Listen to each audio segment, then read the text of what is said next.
The good news, Eric, is that any one of us can be mushroom manure. And that's a rock fact.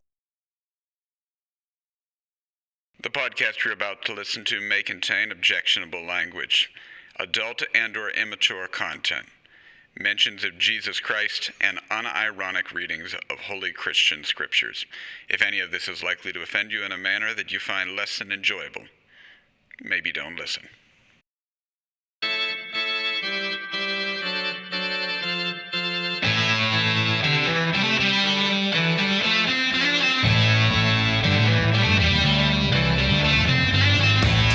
Hi, I'm Pastor Bob Schaefer. And I'm Pastor Erick Damon. Thanks for joining us.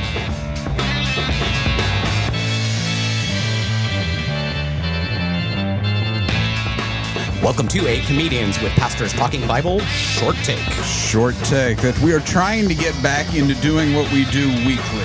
Yes, regularly. And we are still bringing comedians on the pod to talk with us every week about the Bible. We're still using the Revised Common Lectionary as our way of choosing texts, so a lot of things like normal. But as we get started up, trying to do it like normal again, we are dropping the typical introductory banter with featured guests and jumping right into the scriptures with our resident comic theologians. We're the resident comic theologians. Hi, I'm Abby Evans. And I'm Erick Williams. And you sound terribly excited to be with us today. There's nothing I love more. We are masters of deception, Eric. Yeah. It's why we recruited you to this podcast. The last thing we want on a podcast about the Bible is anybody saying anything that's true. I mean, we need to tempt you. I actually brought apples. That's And I brought the Safe for Work gummies. They're not. not safe for work. Oh, man, now I mean, I'm in trouble. only if you work with diabetics. That is very not safe for work. That's dark, Eric. That's really... Wow. All right. Just peanut and heavy sugar gummies. These are not safe for work. Well, so here's the thing. Our backgrounds are really important to how we approach everything in life, but particularly the important things, the things that matter to us, like faith. And so it's good for us to lay our cards on the table. Eric and I are, in fact, pastors in the Evangelical Lutheran Church in America. We confess that the Bible is the inspired Word of God, the authoritative source and norm of our proclamation and our teaching. It's basically, the yardstick by which we measure everything. The Bible tells us a lot of important things, not all of them literal, but all of them true. And it points us to Jesus, who is the living Word of God. And Abby and I are not pastors. No, not yet. Not yet. Aren't we all? None of us start There is as still pastors. time. Unlike therapists, there is no governing body that stops you from just saying you are pastors. I actually remembered that, but I wasn't going to bring it up. Yeah. You can't say you are an ELCA pastor. We have a strong governing body okay. about that. Mm-hmm. But just to say you're a pastor and just hang a shingle out and start a church, Pastor absolutely Erick nothing. Williams. Look, if Laura Ingraham can call herself a doctor, I can be Pastor Erick Williams. That You is know, fair. when we were joking about Pastor Abby and put a clip of that, like somebody had commented on that, and they were greatly disturbed by how unorthodox that was. That the pastors were saying that Abby could be a pastor, and I don't think it was about your gender. I think it was about she didn't do all the things, but it could have been the other too. It could have been the other, but also you don't know me. No, You don't know what I've been through. I feel like it was the gender. I have not seen the comment, but if it's the internet, I tend to assume some Misogyny. type, misogyny, racism, homophobia.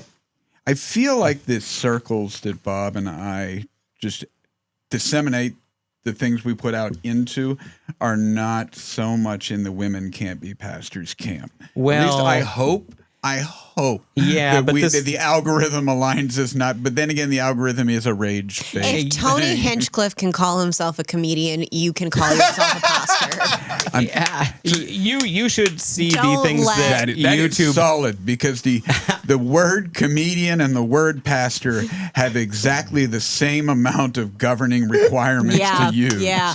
I would argue that like comedians have like fewer governing bodies. Like, You have not seen a non-denominational You're pastor right. just start things up. When they went to the seminary of, I read the Bible halfway through once. you're right. Yeah. Hey, should we read the Bible? Let's do that. All yeah, right. because I am a pastor after all. We're not going to read the whole thing, though. No, just this little part here, and then Abby will give us her profound theological insights. We did preface by saying we were going to dive right into the scriptures. We should do what we said. So here is the reading for the seventh Sunday after Pentecost Sunday, July 12th, and we are looking at the Gospel of Matthew, chapter 13. That same day, Jesus went out of the house and sat beside the sea. Such great crowds gathered around him that he got into a boat and sat there, while the whole crowd stood on the beach. And he told them many things in parables, saying, Listen, a sower went out to sow. And as he sowed, some seeds fell on the path, and the birds came and ate them up. Other seeds fell on rocky ground, and they did not have much soil, and they sprang up quickly, since they had no depth of soil. But when the sun rose, they were scorched, and since they had no root, they withered away. Other seeds fell among thorns, and the thorns grew up and choked them. Other seeds fell on good soil and brought forth grain, some 100-fold, some 60, some 30. If you have ears, hear. Hear then the parable of the sower. When anyone hears the word of the kingdom and does not understand it, the evil one comes and snatches away what is sown in the heart. This is what was sown on the path. As for what was sown on rocky ground, this is the one who hears the word and immediately receives it with joy. Yet such a person has no root, but endures only for a little while. And when trouble or persecution arises on account of the word, that person immediately falls away. As for what was sown among thorns, this is the one who hears the word, but the cares of this age and the lure of wealth choke the word, and it yields nothing. But as for what was sown on good soil, this is the one who hears the word and understands it, and indeed bears fruit and yields in one case 100-fold, in another 60, and in another 30. I was not expecting a math problem in this. That had Listen, the strong. it's summer break, but we still, just because it's summer break doesn't mean your learning has to go on a vacation. That had a strong, like, if Jesus is on a train that's going from America to Jerusalem, and the train is traveling. Your very own little What time do Bible, they arrive? Bible story problems. I used to like story problems. Those were fun. And if anyone's was thinking, weird. Eric, you couldn't have a train from America to Jerusalem, talk to the Mormons about that. I was that kid that like I'm like an English reading kid, and I was like, okay, but what's the character's backstory? What's their motivation? Why are they on the train? What in does the first place? more importantly, what does the train represent? When is Hercule Poirot going to solve the murder? All right, here. So the what does the train represent, though, is actually the question that is left out of this reading, because you'll notice that we have verses 1 through 9 and then 18 through 23. And it might have sounded weird to your ears that I read the parable and then immediately had Jesus saying, "Hear then the parable of the sower." Like, dude, you just said the thing. So what's happening in between here, at least in part, is some confusion and the disciples saying, What does the train represent, Jesus? explain it to us. But I wonder, I mean, so you guys are, all three of you are comedians, and have you ever caught yourself like explaining your joke? Mm-hmm. Yeah. Yes, like I know, like, because it's almost never good. Like, explaining a joke is typically, and explaining a joke is like explaining something to a parent or a principal or the police. It almost always means you're in trouble. Like it's not good if you like, unless it's a bunch of other comedians sitting around really like talking shop. I have a joke that's like, finding child porn on the internet isn't like finding a Shen Yun billboard off the side of the freeway. And I always have to, not always, but more than I would like, I have to explain what Shen Yun is. I never have to explain what child porn is.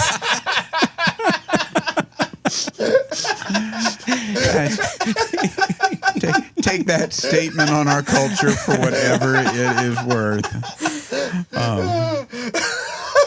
I will say I did listen to a podcast about Shen Yun, and I am a worser person for it. So, but hear then the parable of Shen Yun. but I mean, Jesus will. I mean, very much like that you don't want to explain it. He really reserves explaining his parables to only when he is back with the immediate inner circle of disciples. I mean, okay, so he's talking shop with the other comedians. Just about everybody else will stumble, wander off, or not wander. If they'll stamp off, that's the word I'm looking for. Because they're angry at him, that it's too difficult to understand, it's too difficult to do. They'll yell at him, they'll accuse him of things. No explanation. Maybe another scripture he'll move forward into why we were doing this. Then he ends up back with the disciples, and they're always like, "Hey, Jesus, we didn't get it either." And that's when he sits down and explains it to them. This is the first time I've ever seen parallels between Jesus and Andy Kaufman. So I feel like a lot of times other comedians were like, Andy, we also did not get that. Yeah. I feel like the parallel is that most comedians during Andy Kaufman's life became, like they were inspired by him to become a comedian. The people who hung around Jesus were inspired to move on in ministry and started. Nobody else understood either one. One of, if not the worst show I've ever been on. I'm excited. It was at an art gallery. It was an alleged art gallery, but it just kind of looked like someone's house in the North Shore. And there were two people in the audience, John Santor being one of them. Shout out, John. And there were maybe about like 20 comedians on. We were all doing 10 minutes. And in between, and like after every 3 or 4 people, there was a screen and they would play an Andy Kaufman clip. So you'd get like 40 minutes of comedy, 5 minutes of Andy Kaufman. Somebody thought this was going to rock so hard when they planned it. Okay, afterwards, I need Andy specifics Kaufman, about this show. I think I've told you about that before. I'm pretty sure Andy Kaufman himself came from the grave. But that's like so disappointing when you've got this whole thing planned out and you are so excited about how this is just going to be the most awesome thing ever. And then it's just crickets. I think that was the intent. Like, I don't think we got it. The performers are, I don't even know what I'm doing. Well, and so like when you've had to explain jokes, I mean, isn't that like a little part of you just kind of dies inside? Yeah. And part of it's the disappointment that, really, I have to explain this to you? But also I really thought that was awesome. And it's like, I've like had to like rationalize with myself because like my like knee-jerk reaction is like, well, you're just not smart enough for my joke. And I'm like, okay, if it's every single person, then maybe it's a me problem. So what does that say about Jesus dropping this parable? And he might have thought this was just the most amazing way of teaching this truth ever. Okay. You know, in Jesus's days, we didn't know shit about, we didn't know what germs were, and Jesus is the Son of God. So maybe in this case. So comedians want to make people laugh. Jesus wanted to teach people. I think even though as comedians we're like, oh, like you shouldn't explain your joke, I do think there is a reality that if you are not bitter or pretentious, sometimes by explaining the joke, you can actually get a laugh out of that. If you are very like authentic and just like, oh, I was trying to, because again, you're the similarities. You're just trying to communicate the human experience or the experience of existence. And like, so Jesus there is like, oh, like, I guess I didn't teach you guys well, so now I gotta, and if I am like, you know, cavalier and forthright and not like, oh, why didn't you guys get it? Like, I can still get to my point. Which sometimes he does. I mean, sometimes he's a little snarky. He's a little sassy boy sometimes. He's in the middle of hearing them going, we don't get it. And he has to look up to his father and be like, how much longer do I have to put up with these people? But in this one, this is why you should have taken longer than 7 days to create everything. I mean, really, like it was everything. Not enough time in the oven. Did you have to rush it? But this particular parable was confusing enough that either Jesus chose to say it with two different meanings, or the Gospels got it differently, because within the Gospels we have it the same parable, where in this one the people are the good soil, and in another one the gospel itself, message itself, is the good soil. And so this was at least a complex enough parable that the Bible records it two different ways. Also, respect to Jesus for knowing a decent amount about farming. Mm-hmm. That's one of the things that is hard about preaching this, is that as we have moved farther and farther away from agriculture, as the food that we eat is more and more, for most of us, a thing that we just go to the store and we get. And we don't think too hard about where it comes from and what the process it was of getting it there really took. As fewer and fewer of us have gardens where we are trying to grow. And even then, we get the little pre-started whatever we're going to plant, and nobody bothers with seeds anymore. That a lot of this lived experience is something that we have lost, and it's harder to preach that. Our people still, I think, know this kind of a thing, like, but not in that know it in your bones, like we live it. I feel like Erick's still pretty close to agriculture. I was actually going to say, I mean, I live around that, but other than looking like you just came from the years field of having a decently sizable garden, that's the most growing of anything I've ever done. And so, I mean, my comment when you first said shout out to Jesus for knowing a good bit about farming is I was going to say, I don't know enough about farming to know if he got it right. I mean, there are places where he talks about letting the weeds grow up among the wheat, and that is not a practice that would be done today. Today, weed control is a very, solid part of farming. You don't want your crop to get choked out by weeds. They didn't have, I'm assuming, again, I don't know. I'm not a farmer now. I wasn't definitely a farmer in Jesus' time. I'm assuming that his saying that was right, that was the practice of the time, that, well, if you go out and take out the weeds, you're going to take out the crop too. So you just let it all grow up. But I got to take all of that. I guess Jesus knew what he was talking about. He was a carpenter. For all we know, he was just talking out his rear end about farming, and the farmer was like, "He's a good kid, though." but Jesus is a farmer in the same way I'm a pastor. But this is actually, I don't think that this is that difficult a parable to interpret, or I mean, at least it is when you have him laying it out there, you don't go, oh yeah, that's really stretching it, like some of the parables. This is a fairly straightforward application, and it does seem to me that it is basically how my gardening experience, limited as it is, has worked. I've been surprised at how much, if weeds grow up, that really does choke a thing out. As much as I hate weeding, it really does make a difference. And the plants that I want to grow, not only do they look nicer when they're not surrounded by the weeds, but they really do thrive much more. And I underestimate just how much the weeds are stealing the resources from them and kind of strangling them out. Okay, so the weed thing I do feel like is like a metaphor. Yeah. Like the weed thing, I feel like he was like, don't just kill the undesirable members of society. Like I don't just pluck them out. Yeah. Like I feel like I could. That's where I feel like he was going with that one. This one, you know, maybe it's that none of his disciples knew anything about farming. Like weren't at least like 2 or 3 of them guys that he just snagged from a river while they were fishing with their dad? I was gonna say, like, if it came, they all know a good thing or two about fishing, but when it comes to like vegetables, they're like, I don't know, the rabbits dropped them off.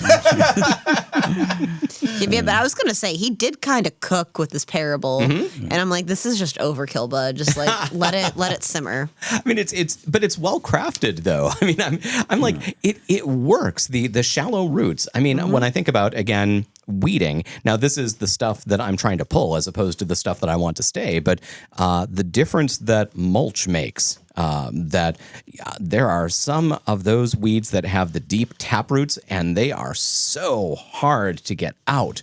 And then you put the mulch over, and the little weeds that manage to grow in the mulch, they don't have any roots at all. You know, they're just, and the roots that they have are just in the little chips and stuff. And so you just pluck those right out, and they're nothing. And the idea that you might have something that grows up quickly, you know, in this case, Jesus talking about the faith that God stirs up in us, you know, growing up quickly but not having roots, and so it's vulnerable that way. I mean, I have been playing with in preaching through this season of Matthew with why, because when a gospel writer puts together the story of someone's life, of Jesus's life, just like making a biopic, there's a reason why you pick the scenes you're going to have. There's a narrative of the person you're trying to tell. And when Matthew was picking which parts he was going to include, you have to look at the time period he's living in. What are the questions and problems of the people that are going to hear his telling at the time? And there's some debate, actually a lot of debate as to when Matthew was written, but typically it's agreed that it is either just before or just after the fall of the temple and the fall of Jerusalem. So it's circa that time period. The things that led up to that are a tangible part of the memory of the people that were the original audience. So the fall of the temple, to some counts, has up to 6 million people died between the famine and the actual murder that happened in it. I mean, this is a Rome trying to wipe out an entire city. I mean, this is a horrific event, and they lived through the lead up to it, if not what's happening in it. They've seen the kind of suspicion leading to fear, leading to turning on your neighbors that happens when an empire like Rome is threatening to crack down on you. And this is answering the question, if we're following in the gospel truth of God, how are we watching our faithful brothers and sisters fall away? And here's an answer to it, that, yeah, look, you all received the same Holy Spirit, the same gospel. But it lands in different ways to each person. Jesus is like, yo, stop being rocks, motherfuckers. So one of the things that I think is worth pointing out, too, is the method of the seeds being planted. Usually when we are thinking, and I even used this language here, planting a garden, it is like planting a seed, and we take this one here and we dig a little spot for it, and we put it in there and we cover it up and we water it, and then that seed that I planted in that spot does what it's going to do. But that is not the kind of agriculture here that we've got at all. This is somebody who is sowing, and so taking big handfuls of seed and just casting it. It's a lot closer to putting the grass seed in the little spreader and then turning the crank and scattering it all over the place, and where it falls, and some of it's gonna fall on your sidewalk, and some of it's gonna hit the fence, and it's gonna go in a spot there that it won't be any good, but some of it will go where it needs, and that it's almost a reckless kind of a way, you know. It's the seed is valuable because it's the thing that brings about what you are trying to achieve, but it is also just so utterly common that you can waste it extravagantly and just scatter it wherever and trust that the good thing that you are doing is going to come about by enough seed landing in enough of the right places. And the idea that God might just be that profligate with us. Ooh, profligate, good word. Yeah, oh yeah, that is a good word, isn't it? That's when a professor Frenches a gate, right? Profligate. That's exactly what that means. Very much so. That's what Jesus was all about. It's profligating time. Boom, boom, boom. I do. I have. Now, again, one of the difficulties with preaching parables is they're teaching moments, but they don't always. I mean, I've asked you guys the question: do you find the good news in there? Before that's a large part of focus for preaching. And these are teaching moments that don't always have a tie-in to, I mean, it explains a situation to the original listeners that you are looking out into the world and you are watching people who heard the gospel, who some of them jumped right in real quickly and then left, and some of them just were part of the community and slowly withered away. And then there's those of you that are holding strong. Why the difference? It explains it, but it doesn't. Parables are difficult to translate into anything that feels, at least for me, they're difficult to translate into anything that feels like good news. You're like, yep. Maybe the profligate, maybe that's it, that there's enough, but it's enough of the gospel message. It's not, this isn't a scarcity versus abundance type thing. Mm-hmm. I mean, the seed in this version of the parable is the message. And I don't know. I think he's going to toss that to you rather than what's to good me. news? Well, if you got good news in it, I'll take it. We're ahead enough this time. I don't have to preach this like next week. I don't know. I mean, I'm thinking about the unlikely spots that you see living things growing. I mean, think about the dead, barren cliff, and there will be a tree growing out of the side of it. And that defies odds. It defies expectation. At some point, some bird flew over that spot and took a poop, and there was a seed in that poop, and it landed in such a ludicrous spot.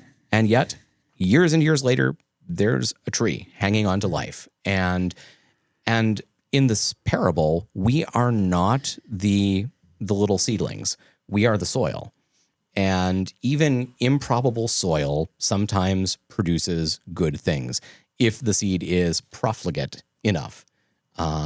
And so I think there is something that is hopeful there. We even have in other places where Jesus talks about sometimes giving the soil extra treatment, put the manure around the tree and help it to grow. And so what if one of the unsaid things here is that even the challenging, difficult soil. Gee, I like where you're going with that. I think from a messaging standpoint, I would change it to, it's not that problematic soil can against expectations grow it, but that there is good soil in places we don't expect it to be. I think that has a better message to put out there.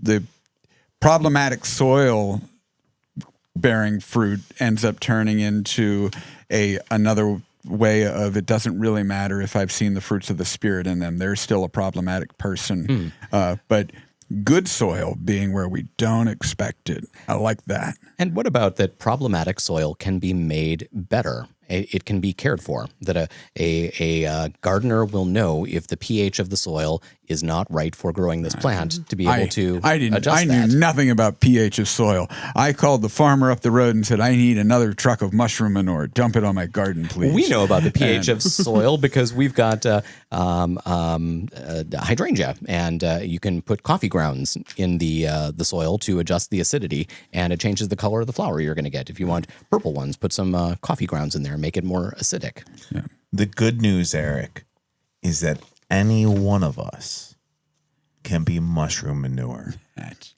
And that's a rock fact. You too can have the garden wall reference. You too can have a chestbuster tree. What? There's trees from the movie Alien? Yeah. I am pretty confident that the trees on the aliens' home world are also very much the. But yeah, you can make yourself into a little ball of fertilizer that they plant a tree out of. That's a thing you can do with your body after you die. Oh, what? Yeah, the memorial trees. Yeah. That they like freeze dry crystal you and you're a tree. You're a little ball, and they use it to grow a tree out of.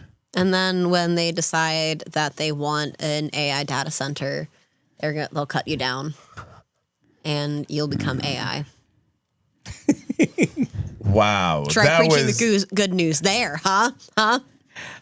Nice. I was just concerned about the freeze-dried crystals being mistaken for one of those little Starbucks Via packets. Do you remember the one South Park? You can make me into instant coffee. I so want to be instant coffee when I die. Do you remember that one South Park whenever Cartman thought Kenny's ashes were like hot cocoa mix? No. That's what I want. Of course South Park did it better than I did. Damn you, Matt and Trey. As we diverge from our topic, we do seem to be heading into time. I don't know if we came up. I like the idea that we can find good soil in places we don't expect it, and it was facetious, but I like the idea that we all can be fertilizer for one another's metaphorical soil as well. So I wasn't being that facetious. Playful, yes. Yeah, okay. Give the man some credit. Playful it is. So I think we need to ask you guys what kind of things you have coming up after about the 5th of July. Well, Friday, July 10th, come to Level Up Stand Up at the Arcade Comedy Theater. And Friday, July 17th, come to High School Musical, the 20th class reunion at Mr. Small's Funhouse. July 17th, I will be at Chimera Brewing in the South Hills for an encore comedy show. And then August 8th, I will be at the Brookline Breeze at like 11 a.m. And then that evening, I will be out in Scenery Hill at the Beck-Ringland Tavern, past Washington, doing a comedy show with Tim Ross, Chrissy Costa, and Cody Cannon. Also, follow me, my socials. It's Abby E everywhere. I am Comical E-Dubs on Instagram. And you know what? Don't follow me. I just say stupid thing. No, follow me. That would be nice. We are at CPTB Pod, at CPTB POD. But before I play the music, I got to ask, comedy at 11 in the morning, that's like Peter, speaking in tongues without any booze. What's going on with that?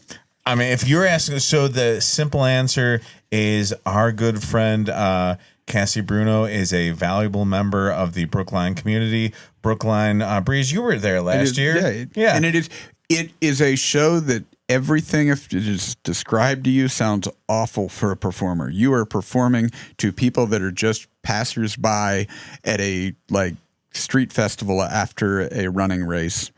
But it was actually a really good time. Like enough people, actually, there were seats set up. They'll sit down and listen to you for a bit, and it was super fun. He's completely right. The circumstances do not sound ideal, but the thing is, when you know what to expect, and it's so much fun. And Cassie's always a blast. Last year, what was the thing? There were the plates that had.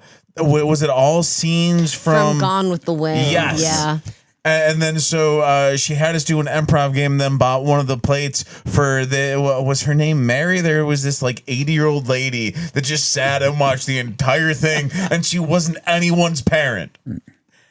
Well, thank you for catching me up on that. Go and see it. 11 o'clock is a very reasonable time for anybody to be out and about. Find something that's funny in your life. Like, not this podcast, because you've spent a whole half hour with us here.